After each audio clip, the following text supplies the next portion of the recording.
हमारे साथ access securities के सीईओ नवीन कुलकर्णी जुड़ गए हैं और नवीन, गुड आफ्टरनून। बहुत बहुत शुक्रिया सीएनबीसी आवाज़ के साथ आज जुड़ने के लिए।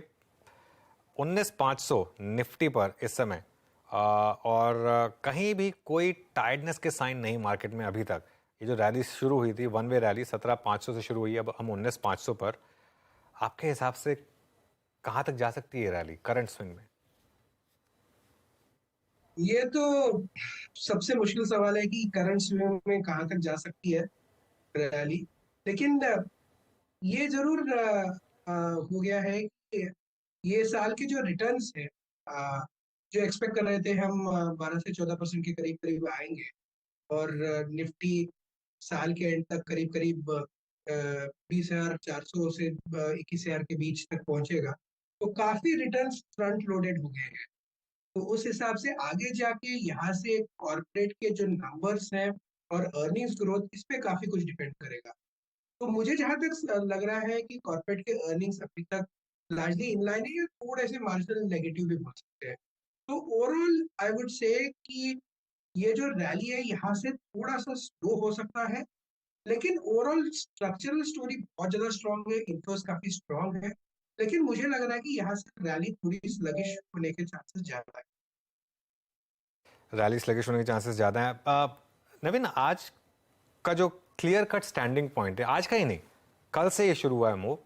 निफ्टी आईटी और आईटी स्टॉक्स में एक वन वे तेजी डिस्पाइट पुअर नंबर्स।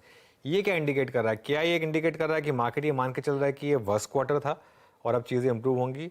क्या ये वैल्यूएशन पर प्ले है या फिर क्या ये यूएस मार्केट में जो इंटरेस्ट रेट के पॉज के एक्सपेक्टेशंस हैं उनका प्ले है? आपके हिसाब से क्या है ये? ये जो प्ले है आईटी का, ये मिक्स ऑफ मल्टीपल फैक्टर्स है। अगर आप देखेंगे करीब करीब लेट से 10 से 15 दिन पहले तक, कि जहाँ पे आईटी नंबर्स के थोड़े एक्सपेक्टेशंस बन रहे थे, तो आप ओवरऑल जितने भी सेक्टर्स थे, सेक्टर्स ज्यादातर सेक्टर्स में जहाँ पे भी ठीक ठाक अपस्विंग आया है, अगर देखेंगे बैंकिंग में ठीक ठाक अपस्विंग आ गया था, पीएसयू स्टॉक्स भी चल गए थे। इसके अलावा ऑटो सेक्टर ने तो बहुत स्ट्रॉन्ग रैली किया है जून के महीने में। राइट, कंज्यूमर स्टॉक्स तो अच्छे कर ही रहे हैं। सो ओवरऑल आईटी ही एक सेक्टर है जो मतलब काफी लैगर्ड रहा है इन द लास्ट 1 ईयर। तो उस हिसाब से वैल्यूएशन करेक्शन भी हुआ है वो सेक्टर में। और ओवरऑल लॉन्ग टर्म बेसिस पे आईटी सेक्टर का जो वैल्यू क्रिएशन का पोटेंशियल है, ये बहुत स्ट्रॉन्ग रहा है। तो उस हिसाब से अगर देखेंगे तो आईटी सेक्टर में वैल्यूएशन कंफर्ट रहा है थोड़े टाइम से। और जब ये हो रहा है कि आईटी सेक्टर के नंबर एक्सपेक्टेशन से बहुत ज्यादा खराब नहीं आ रहे हैं और ओवरऑल डील विंस में बहुत ज्यादा स्लोडाउन नहीं दिख रहा है, तो उस हिसाब से अलोकेशन वापस आईटी सेक्टर की तरफ जा रहा है। तो ये मुझे मोर ऑफ अलोकेशन थीम लग रहा है और सेक्टर रोटेशन थीम लग रहा है, rather than any other significant move है। तो ये काफी टेक्निकल फैक्टर्स पे भी play out. Naveen ji, exactly, I mean expectation, fear, risk reward ratio, positioning, यही सब चीज़ें हैं जो आईटी को आज का I think sector of the day या फिर कल बनाया। बट एग्जैक्टली इसके इन्वर्स जिस सेक्टर की लीडरशिप में हमने इस पूरे मूव को खेला, दैट्स बैंकिंग, उस पर कल जब फेडरल बैंक के नंबर्स आए तो बाजार थोड़ा सा डिसअपॉइंट हो गया, या फिर ये कह लीजिए कि हमने बहुत अच्छा दौर अब तक देख लिया। सबसे स्ट्रॉन्ग एनआईएम्स लास्ट रिपोर्टेड क्वार्टर्स में देख लिए। क्या बैंक्स में अब फ्रेश राइड की गुंजाइश नहीं है? क्या बैंक्स में इस दौर का जो बेस्ट है वो देख चुके हैं, यहां से अपनी पोजीशंस को थोड़ा सा बुक करना चाहिए? आपका व्यू क्या है? जहाँ तक बैंकिंग सेक्टर का सवाल है, अगर बैंकिंग सेक्टर में एक जो बहुत इंपॉर्टेंट फैक्टर वो ये है कि बैंकिंग सेक्टर ओवरऑल लिक्विडिटी काफी हाई है। ये अगर आप पोर्टफोलियो वाइज अगर आप अलोकेशन भी देखेंगे, तो या इंडेक्स में भी जो अलोकेशन देखेंगे, वो बैंकिंग सेक्टर में काफी हाई, राइट। और सेक्टर्स जो है, स्टॉक्स भी जो है, जैसे एचडीएफसी हो गया, आईसीआईसी हो गया, ये सब स्टॉक्स में लिक्विडिटी भी काफी ज्यादा है। तो उस हिसाब से ये सेक्टर का जो मूवमेंट होता है, वो फंडामेंटल्स के आगे पीछे डिपेंड करता है कि वैल्यूएशन कैसा चल रहा है। तो अभी जो करंट सिनारियो है वो बैंकिंग सेक्टर का वो ये है कि फंडामेंटल्स अभी भी बहुत ज्यादा स्ट्रांग है। लेकिन ऐसा बहुत बड़ा कोई पॉजिटिव सरप्राइज आते हुए दिख नहीं रहा है। जहां तक लोग एक्सपेक्ट कर रहे हैं, वो पॉजिटिव सरप्राइज स्मॉल बैंक्स या मिड कैप बैंकिंग स्पेस में एक्सपेक्ट कर रहे हैं। और वहां पे मार्जिनल नेगेटिव सरप्राइज भी आता है या इन लाइन भी आता है, थोड़ा भी प्लस माइनस मतलब चीजें हो जाती है एक दो की पैरामीटर्स में, तो वहां पे करेक्शन आ जाता है। तो that is the scenario in banking. ये सेक्टर ओवरऑल ट्रेंड इसका पॉजिटिव रहेगा, तो ओवरवेट रहना ये सेक्टर में बनता है, लेकिन मूवमेंट आई वुड से कि will not be very very fast, will have जो मूवमेंट चलेगा इसका विद जैसे नंबर्स आएंगे, नंबर्स के बाद स्लोली ये सेक्टर चलता रहेगा। अच्छा ठीक है, एग्जैक्टली अगर आप देखें दो ऐसे इंडाइसिस पे सेक्टर से बात हो चुकी है नवीन जी अब तक, जो आज बहुत चला और जिसको लेके थोड़ा फियर भी बढ़ रहा है, दैट्स बैंकिंग। अब आते हैं कुछ ऐसे ही सिमिलर सेक्टर्स पे।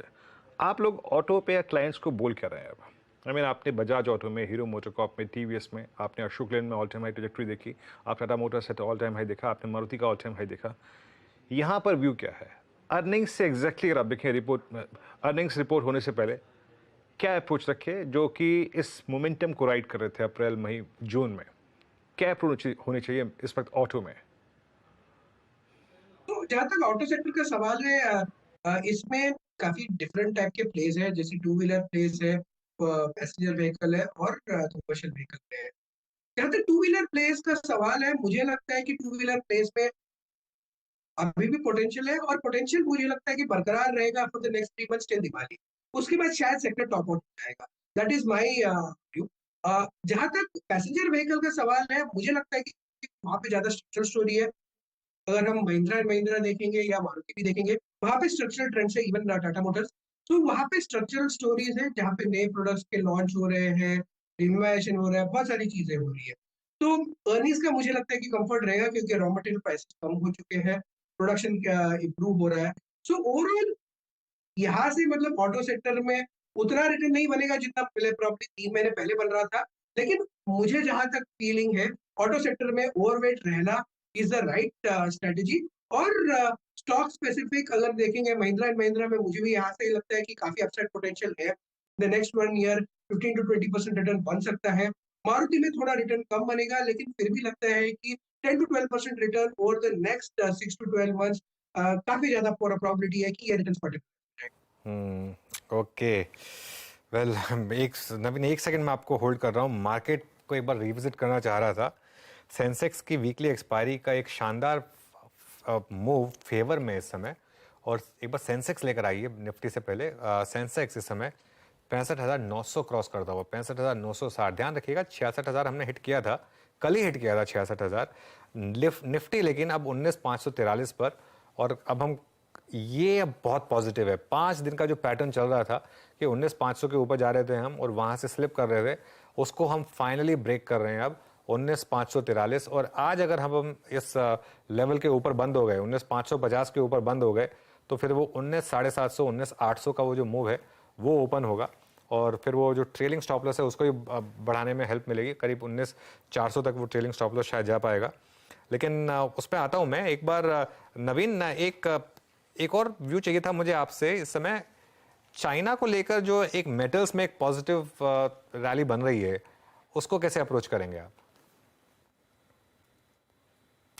नवीन अनम्यूट करिए।